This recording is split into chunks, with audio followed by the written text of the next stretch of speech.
বাবাজি, তুমি কোথায় যাবে? দিয়ার বাড়ি যাওয়াটা কি কোথায় যাবে? স্কুল না আমার নাই। তোমার স্কুলে আজকে কি আছে? সানডে। শুধু সানডে না? সানডে না না, সানডেতে কেউ স্কুলে যায় নাকি? তুমি তো স্কুলে যাওয়ার জন্য রেডি হচ্ছ, বাবা করে দিচ্ছে রেডি। না না, স্কুলে যাবে না তো। ও গিয়ে শুধু ওই যে কটা কি জিজ্ঞেস করবে বলেই চলে আসবে, গিয়ে তারপরে তাই তো বাবা? দাঁড়ানো কায়দা। আজকে ঝনক বাবুর মুখ থেকে গুড মর্নিংটা শুনে কার কার মুডটা ভালো হয়ে গেল। ঝনকের কিন্তু আজকে বাংলা পরীক্ষা, আর এই পরীক্ষাটা নিয়েই আমার যত টেনশন। তাই জন্য ও ড্রেস পরতে পরতে আমি একটু ওকে পড়াগুলো ঝালিয়ে নিচ্ছিলাম, ওকে ধরছিলাম আর কি। যখন শুনলাম ঝনকের সোমবার থেকে মর্নিং স্কুল, তখন খুব টেনশনে পড়ে গেছিলাম। ভাবলাম যে সকালে ওঠা নিয়ে যে কী করবে কে জানে। এর আগের বছর তো ঝনক এই স্কুলে ভর্তি হয়নি, 3 বছর হয়নি বলে। তখন ঝনক দাদুভাইয়ের স্কুলেই যেত। এই গরমকালটাতে যেহেতু মর্নিং স্কুল হতো, আমাকেও তখন সকাল সকাল স্কুলে যেতে হতো, আর ওকেও সেই সময় রেডি করে নিয়ে যাওয়ার চেষ্টা করতাম। সে কী কান্নাকাটি করতো। সকাল সকাল ওষুধ খাওয়াতে গিয়ে যা তা একটা কাণ্ড ঘটে গেল। ওষুধের কৌটোটা সোজা গড়িয়ে ঢুকে গেল খাটের তলায়। ব্যাস, এবার একটা লাঠি নিয়ে এলাম। ফোনের টর্চ জ্বালিয়ে লাঠি দিয়ে এবার ওষুধের কৌটোটাকে টেনে নিয়ে এলাম। এই ওষুধগুলো একটু নষ্ট হওয়া মানে বিশাল মূল্যবান জিনিস নষ্ট হয়ে যাওয়া।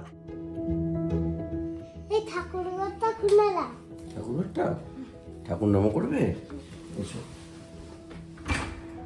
যাও ঠাকুর নাম করো, তারপর মাকে নাম করো।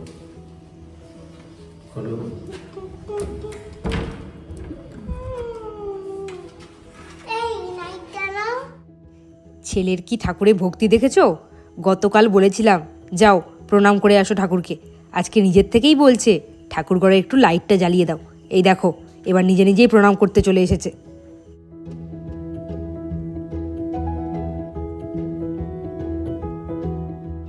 গতকাল রাত্রে কখন যে বৃষ্টি হয়েছে কিছুই টের পায়নি। রাস্তায় কত জল জমে গেছে দেখতে পাচ্ছ? তার মানে বৃষ্টি কিন্তু ভালোই হয়েছে। যতই বৃষ্টি হোক, সকালে কিন্তু আকাশ বেশ পরিষ্কার, কেমন রোদ উঠেছে দেখো।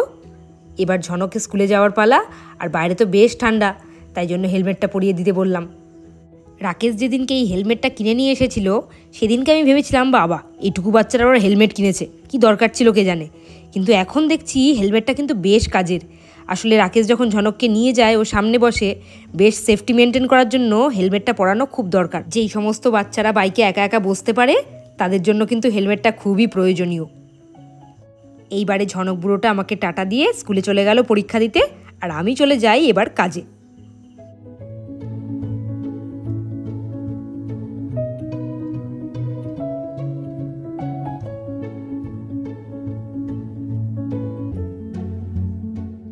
ঝনক চলে গেছে স্কুলে, আমি চলে এলাম প্রথমেই বিছানাটা তুলে নিতে। কেননা ঘরে বিছানা পড়ে থাকলে না ঘরদোর একদম ভালো লাগে না, কেমন অগোছালো লাগে দেখতে। তাই আগে বিছানাটা তুলে নিই, তারপরে রান্নাঘরের কাজে যাব। 2-3 দিনের মধ্যেই আমাদের বাড়িতে কিন্তু গেস্ট আসছে। সেই গেস্টদেরকে তোমাদের খুবই চেনা, আর ঝনক তো তাই জন্য বেশ খুশি। আসলে সেই সময় তো ওর মেন পরীক্ষাগুলোও হয়ে যাচ্ছে। যদিও ঝনককে আমি পড়াশোনা নিয়ে খুব একটা চাপ দিই না, ওই যেইটুকু স্কুলে করানো হয় সেইটুকুই একটু বাড়িতে প্র্যাকটিস করাই। কিন্তু তাও বাড়িতে লোকজন হলে একটু পড়াশোনার ক্ষতি তো হয়ই। আজকের দিনটা আর কালকের দিনটা স্কুল করলেই আবার 2 দিন ছুটি। যদিও ঝনকের 2 দিন ছুটি না, ঝনকের 1 দিনই ছুটি, কিন্তু আমার স্কুল 2 দিন না, পরপর 4 দিন ছুটি। ওই জন্যই তো বাড়িতে গেস্ট আসছে। বৃহস্পতিবার তো মে ডে, সেদিনকে সবার ছুটি, রাকেশেরও ছুটি, আর শুক্রবার দিন আমাদের স্কুলের ফাউন্ডেশন ডে, তাই জন্য শুক্রবারও আমার স্কুলের ছুটি। আর শনি রবি তো এমনি ছুটি থাকেই। এই পূর্ব দিকের জানলাগুলো খোলাই হয় না, এত তাড়াহুড়ো থাকে, ভাবি যে খুললেই আবার আটকাতে হবে বেরোনোর সময়, তাই জন্য। রোদ আসে বেশ, আজকে ওয়েদারটা যেহেতু ঠান্ডা তাই খুলে দিলাম।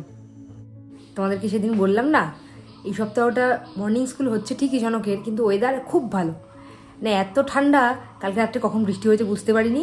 সকালে বাইরে গিয়ে দেখছি একেবারে রাস্তা জল, আর চারিদিক থেকে এত ঠান্ডা হাওয়া দিচ্ছে, রাত্রে তো শীত করছিল। ঝনককে এখন বললাম রাকেশকে তুমি হেলমেটটা পরিয়েই নিয়ে যাও, কান টান দিয়ে যাতে ঠান্ডা না ঢোকে, ওর তো এমনিতেই ঠান্ডা লাগার ধাত, একটুতেই ঠান্ডা না লেগে যায়। এমনিতেই পরীক্ষা চলছে, আজকে ওর 2nd পরীক্ষা, 2nd ল্যাঙ্গুয়েজ বেঙ্গলি। বেঙ্গলিটা নিয়ে খুব চিন্তা আমার, মানে সব জানা জিনিস থেকে থেকে ভুল পড়ে যায়। যেমন আমি ওকে জিজ্ঞেস এরপরে কি, ও জানে কিন্তু এরপরে ওই, ও যদি অ থেকে পড়ে পারবে, ও যদি লিখতে বসে তাও পারবে, হঠাৎ করে বলে দিল এরপরে ও। আবার কখনো যদি জিজ্ঞেস করছি আয়ের পরে কি, আয়ের পরে জানে হর্ষই, বলে দেবে আয়ের পরে অ। এই করতে থাকে। আমার তাই জন্য আজকে টেনশন আছে খুব, কি লিখবে ওই যে। আসলে এখন তো ওদের বয়সটা এমনই, মানে 3.5 বছর 4 বছরও হয়নি, যে পরীক্ষার জিনিসটা কি ও এখন সেটাই জানে না, যে পরীক্ষার সময় একটু সিরিয়াস থাকতে হয়, পরীক্ষাতে গিয়ে ঠিকঠাক করে আমাকে লিখতে হবে, এই ব্যাপারটা তো বোঝে না। তাই জন্য এখন অতটা আমি চাপ দিচ্ছি না, আর একটু বয়স হোক। আর ওর ক্লাসে ওর ক্লাসমেটরা বেশিরভাগই আমি দেখছি 4 বছর মানে পূর্ণ হয়ে গেছে তারপরে ভর্তি করেছে। আমিও সেটাই করতাম, কিন্তু আমি একমাত্র ঝনককে ভর্তি করলাম। ও আমাদের স্কুলে কিছুতেই বসতে চাইতো না, এখন তো বসে, এখন ওখানে গিয়ে গিয়ে হ্যাবিট হয়ে গেছে, এখন বসে। কিন্তু প্রথম কিছুতেই বসতো না, সে বমি টমি করে একাকার করতো। আর তাছাড়াও মা যেহেতু আয়ারল্যান্ডে গেছিলো, ওকে ওই টাইমটা কে সামলাবে, ও তো বসবে না ক্লাসে, আর আমার তো স্কুল আছে, আমাকে তো ক্লাসটা নিতে হবে। ও যদি না বসে ওর সাথে সাথে আমাকে থাকতে হবে, নাহলে কী করে বেড়াবে ভগবান জানে। এখন একটা রুটিনের মধ্যে এসে গেছে, এখন আর ওকে নিয়ে আমার কোনো প্রবলেম নেই। মা এসে বলছে ঝনক এখন কি বাধ্য হয়ে গেছে, ঝনক এখন সব কথা শোনে, ভালো গুড বয়। মানে সত্যি ঝনক এখন, মানে আগে আমাকে যে হারেও জ্বালাতো, এখন সেই তুলনায় অনেকটা কম জ্বালায়। আর প্রত্যেকটা কথাও শোনে, ওই মাঝে মাঝে একটু দুষ্টুমি তো প্রত্যেকটা বাচ্চাই করে, সেটুকু আমি মানিয়ে নিয়েছি। আর দেখা যাক আজকে কি পরীক্ষা দেয়। চলো দিনটাকে শুরু করি। আমার মোটামুটি এই দিকের কাজ হয়ে গেছে, এবার রান্নাঘরে ঢুকবো। একটা জিনিস দেখাই, রাকেশ ওই পিঙ্ক মানে ওই গোলাপি জলে ডোবানো ওগুলো তো শেষ হয়ে গেছিলো, তারপরে নিয়ে আসছে মিষ্টি আলু। সাইজ দেখো, এমন বড় সাইজ, মানে কেউ ছুঁড়ে মারলে লেগে যাবে। এই মিষ্টি আলু নিয়ে এসেছে, হাতে নিচ্ছি দেখেই বুঝতে পারছো কত বড়। আরেকটা জিনিস দেখাই, গতকাল রুটি কিনতে গেছিলাম যে দোকানে, দেখছি কলা। এই কলাগুলো পুরো মাটির কলার মতো, একেবারে মনে হচ্ছে মাটি দিয়ে তৈরি, এত সুন্দর শেপটা। এক একটা কলা 5 টাকা পিস নিয়েছে। কি সাইজ দেখতে পাচ্ছ একটা কলার, দারুণ কলাগুলো পেয়েছি। এই কলাগুলোকে এখন আমি আবার সেই ট্রিক্সটা খাটাবো, এই বোটার মধ্যে সেই ভেজা নাকড়া পেঁচিয়ে রাখবো। গতকাল চিয়া সিড কাণ্ড ঘটার পর এখন তো বাধ্য হচ্ছি সকালে চা খেতে, ওই জন্য আজকেও দুজনের জন্য 2 কাপ চা করে নিয়েছি, যদিও সেটা চিনি ছাড়া। আর আজকে যত রাজ্যের ভাঙা বিস্কিটগুলো ছিল সেগুলো শেষ করলাম। বিস্কিটের কৌটোর মধ্যে যত রাজ্যের ভাঙা বিস্কিটগুলো জমে গেছিলো, ওগুলো শেষ না করলে ভালো বিস্কিটগুলো তো ঢালতে পারবো না। চা করার সাথে সাথেই দেখছি রাকেশও এসে গেছে। এবার উনি আবার ফিরে ফোন নিয়ে শুয়ে শুয়ে রেস্ট নিচ্ছেন। এবার দুজন মিলে চাটা খেয়ে নিই, তারপরে ও যাবে ওর রেকর্ডিংয়ের কাজে, আর আমি যাব আমার রান্নাঘরের কাজে। ইদানিং ইনকাম করার দৌড়ে মানুষ এতটাই ব্যস্ত যে নিজেদের মধ্যে টাইম কাটানোর সময় এখন আর কারণ নেই। একটা তো হলো ইনকাম করা, আরেকটা হলো ফোন। এই দুটো জিনিস মানুষকে একেবারে সবার থেকে আলাদা করে দিচ্ছে। যখন এইভাবে ফোনের প্রচলন ছিল না, তখন মানুষের মধ্যে বন্ডিং আরও ভালো ছিল। তবে আজকে কিন্তু কিছুটা টাইম আমরা পেয়েছি একটু গল্প করার জন্য। এই দেখো না, চাটা নিয়ে বসে পড়েছি, একটু গল্প করছি। চাটা খাওয়া হলে আবার যে যার মতো ব্যস্ত হয়ে যাব। আজকে দুজনে গল্প করছিলাম ঠিকই, কিন্তু সেই গল্পের টপিকটা ছিল ঝনক। আসলে ঝনককে নিয়ে খুব দুশ্চিন্তা হয়। ও বড় হয়ে কি করবে, আদৌ ঠিকঠাক মতো পড়াশোনা করবে কি না, কেমন মানুষ হবে, এইসবই ছিল আজকে আমাদের আলোচনার বিষয়। দেখতে দেখতে ঝনকটা চোখের সামনে বড় হয়ে যাচ্ছে, আর ওকে নিয়ে চিন্তাভাবনাগুলোও ক্রমশ বেড়েই যাচ্ছে। ভাঙা বিস্কিটগুলো তো সমস্ত শেষই করে দিয়েছি। আর এই কৌটোটা দেখো, এটা কিন্তু কুকুরের বিস্কিটের কৌটো, এটাতে এখন রাখবো আমাদের বিস্কিট। আর তোমরা তো জানোই আমি বিস্কিট রাখি ফ্রিজে। আগের বিস্কিটের প্যাকেটটা শেষ হতে হতে প্রায় 1.5-2 মাস মতো লেগে গেছে, কিন্তু একটাও নেতায়নি, আর একদম কোনো শুটকো গন্ধ হয়নি। বেশ ভালো ছিল, একেবারে মচমচে আর একদম প্রথম দিনের মতো। আজকেও এটা ঢেলে আমি ফ্রিজেই রাখবো। আমার এই বুদ্ধিটা শুনে যারা যারা এটা অ্যাপ্লাই করেছো, মানে ফ্রিজে বিস্কিট রাখা শুরু করেছো, তারা নিশ্চয়ই বুঝতে পারছো বিস্কিটগুলো কেমন ফ্রেশ থাকে। ঝনক ইদানিং সকাল সকাল স্কুলে যাচ্ছে বলে আমার হাতে এখন অনেকটা টাইম বেড়ে গেছে, তাই জন্য কাজকর্মগুলো আমি খুব ধীরে সুস্থে করতে পারি। আজকে ঝনকের কি হলো কে জানে, স্কুলে গিয়ে রাকেশ যখন বেরিয়ে আসছে তখন চিৎকার, বাবা যাবো করে প্রচণ্ড কেঁদেছে। এমনকি রাকেশকে আমি তখন ফোন করেছিলাম কয়েকটা জিনিস আনতে হবে, তাই জন্য আমি ফোন করে শুনলাম যে ও বেরিয়ে গেছে, তাও শুনতে পাচ্ছে ওর চিৎকার কান্না। আজকে এমনি বাংলা পরীক্ষা একটু চাপে আছে, তার মধ্যে ওরকম কান্নাকাটি করেছে। কি করবে কে জানে পরীক্ষা দিতে গিয়ে, আমার তো টেনশন আরও বেড়ে গেল। এইদিকে তোমরা দেখো, কালকে পাখিগুলো এমন মানে জ্বালাতন শুরু করেছে।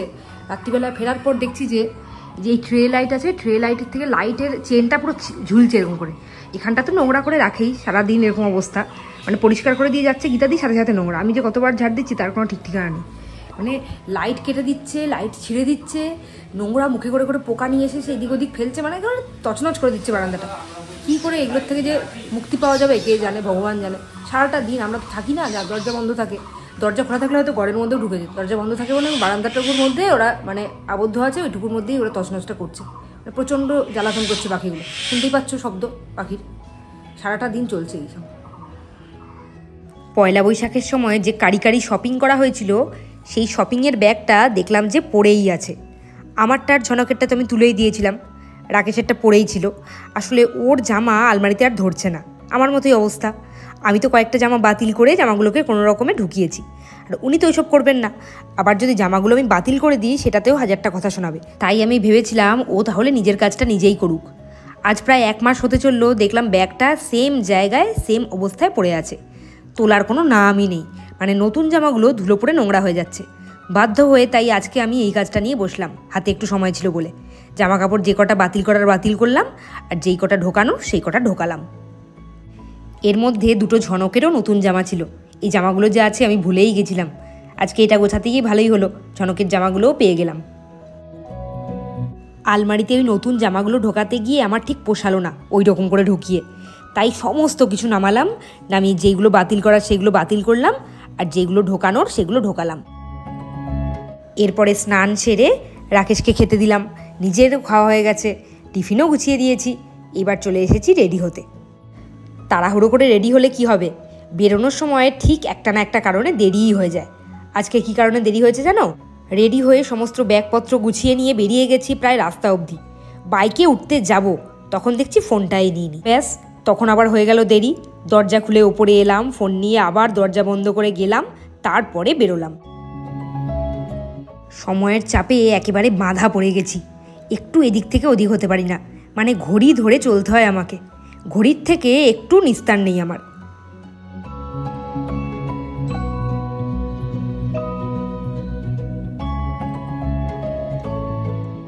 চলে এসেছি বাড়িতে ঝনকের খাবার দাবার নিয়ে। এবার এগুলো খাওয়াবো, রেডি করি সব। আর এদিকে কি হচ্ছে দেখি। এদিকে আমার রান্না শেষ। বাবা রান্নাঘরটা পরিষ্কার করেছে, এটা দেখাইনি আমি।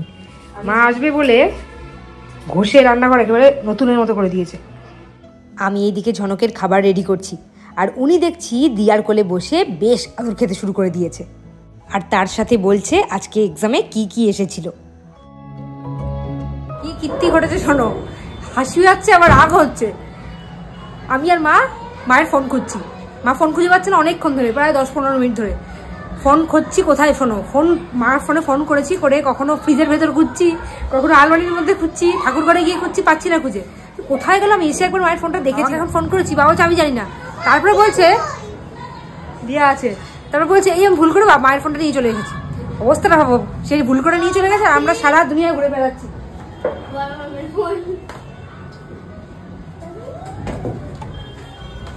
এই যে বাবা যখন রেডি হয়ে নিচে গেছে স্কুলে, তখন মায়ের ফোন আর নিজের ফোন, দুটো ফোন নিয়েই একসাথে চলে গেছে। ফোনটা খুঁজতে গিয়ে আমাদের পুরো কালঘাম ছুটে গেছে। মা দেখছি গিয়ে ফ্রিজের ভেতর খুঁজছে, আমি আলমারির মধ্যে খুঁজছি, জুতো সেলফের ভেতরে খুঁজছি, মানে কোনো জায়গাটা বাদ রাখিনি এতক্ষণ ধরে।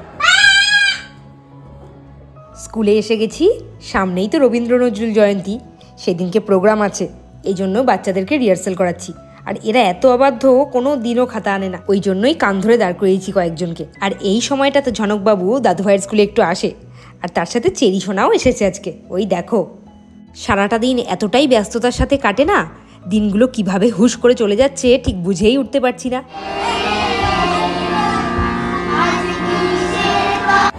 বাড়িতে এসেই রসের খাওয়া শুরু হয়ে গেছে আমাদের। 1 লটের পাটপাতার করা হয়েছে, আরেক লট হবে এখন। ফ্রাইং প্যানে তেল বসে গেছে, আর এই যে আমাদের শেফ এখন করবে ভাজা, স্পেশালিস্ট করবে পাটপাতার বড়া। আমাদের শেফ যে একজন এক্সপার্ট শেফ, প্রমাণ হলো এই যে দই পেতেছে, দই কিন্তু কোনো জল নেই, মনে হচ্ছে এটা ঘরে পাতা দই, এটা কিন্তু ঘরে পাতা দই। এই যে আমাদের এক্সপার্ট শেফ, সমস্ত কিছু রান্না দিয়ে একেবারে বিশাল এক্সপার্ট। এখন পাটপাতার বড়া করছে, পাটপাতার বড়াগুলো এতই মজমজে, আয়ারল্যান্ডে বড় মেয়েকে খাইয়ে এসছে কয়েকদিন, বড় মেয়ে রসের খেয়ে আঙুল চুষছে, আর এখন আমাদের পাতা। পাটপাতার বড়াগুলো এত ভালো হয়, একটা খেয়ে নিয়েছি আমি অলরেডি। আর দইটা দেখে সবাই একেবারে তাজ্জব বনে যাবে, এতদিন আমরা দই খেতাম না, যেই মা এসছে ব্যাস আবার দই খাওয়া শুরু হয়েছে। কেননা বাইরের দইগুলো খেলে হজম হতে চায় না, ঘরে পাতা দইগুলো হজম হয় ভালো। মায়ের হাতের রান্নাগুলো এতদিন খুব মিস করছিলাম। ভাবছিলাম কবে আবার মায়ের হাতে রান্না খাবো। তোমরা হয়তো ভাববে কি স্বার্থপর রে বাবা, মাকে রান্না করেই নিজেরা খায়। আসলে মা হলো এমনই একটা জিনিস, মা সামনে না থাকলে মানে কাছে না থাকলে সব দিক দিয়েই মনে হয় যেন কোথায় একটা কমতি থেকে গেল। এখন যেহেতু রোজই স্কুল আছে তাই জন্য মাকে তো যেতে হচ্ছে স্কুলে, তাই আমি মাকে বলেছি এখন তোমার কাছে এসে আরাম করে বসে বসে খাচ্ছি, আর কটা দিন পরে যখন স্কুলটা ছুটি থাকবে তখন তুমি আমার বাড়িতে গিয়ে বিশ্রাম নিও। এই পাটপাতার বড়াগুলো এতটাই ভালো হয় খেতে যে একটা খেলে মনে হয় আরও বেশ কয়েকটা খাই। আজকে আমি 3টে খেয়েছি।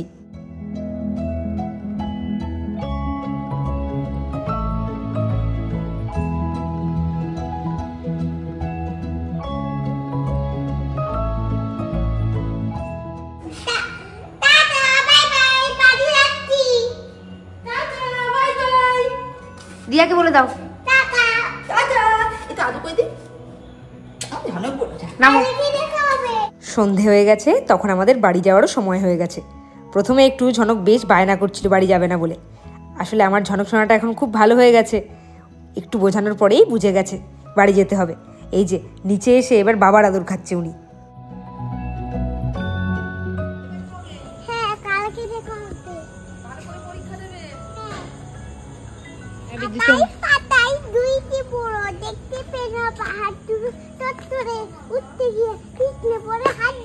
রাস্তার মধ্যে আতাই পাত্তা দুটো বড় শুরু করে দিয়েছে।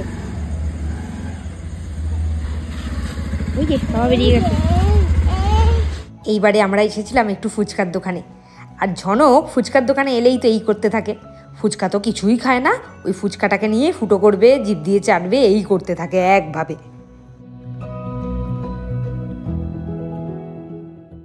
তোমরা যারা চাকদায় থাকো অনেকেই হয়তো জানো না, চাকদায় কিন্তু অরুণ আইসক্রিম এসে গেছে গত পরশুদিন থেকে। কোথায় এসেছে সেটা দেখাচ্ছি, তার আগে দেখাই আমরা আজকে কি কি আইসক্রিম খেলাম।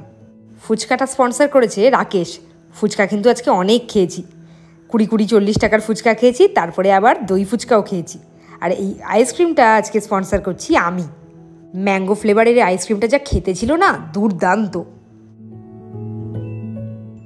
প্রথমে দুটো 5 টাকার আইসক্রিম দিয়েই শুরু করেছিলাম, আর সেটার ভিডিও করতে ভুলে গেছি। এরপরে খেলাম এইটা। আর ঝনক আজকে কী করেছে জানো, আইসক্রিম খাবো বলে তো বেশ বায়না করেছে, একটা আইসক্রিম ওকে কিনেও দেওয়া হয়েছিল। আইসক্রিমটা একটু এদিক ওদিক করে খাওয়ার পরেই থপাস করে মাটির মধ্যে ফেলে দিল, ব্যাস পুরো আইসক্রিমটাই জলে গেল। তারপরে এবার আমাদের আইসক্রিম থেকে ভাগ বসিয়েছে। এবারে বলি দোকানটা কোথায় হয়েছে। চাকদা রেলগেটের দিকে ঢুকতে যে রাস্তাটা, তার বাঁ হাতে একেবারে সেকেন্ড দোকানটা। চারিপাশটা তোমাদেরকে দেখিয়ে দিই, তাহলেই ঠিক বুঝতে পারবে।